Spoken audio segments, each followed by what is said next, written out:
Velkommen til Kompositterrasse, tips, tricks og hacks.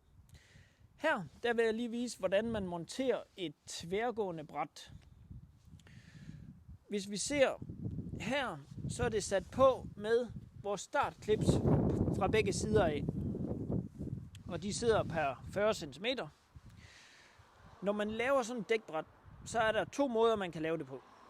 Enten kan man køre en regel, der går på langs her, og så en regel, der går herindunder, hvor de her clips de bliver skruet i. Det samme kan man så gøre på den modsatte side.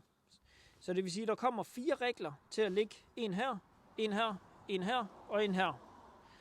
Man kan også vælge at lægge en regel her og en regel herover, og så med nogle tværgående regler per 40 cm til at støtte det her bræt. Her der har kunden sat 2 regler direkte op ad hinanden, og det samme har de gjort herover.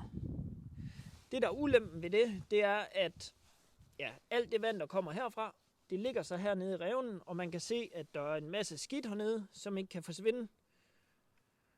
Så hvis det var mig, så vil jeg tage en regel, tage nogle 5 mm eller 10 mm afstandsbrikker, lige laste dem på den ene regel, og så sætte den sammen med den anden regel. Så det vil sige, at man har 2 regler, der sidder sammen, men hvor der lige er en afstand. Det gør, at alt det vand, der kommer løbende her, det kan forsvinde, og skelettet rådner ikke, før terrassen gør. Så skelettet kommer til at holde lige så lang tid som terrassen.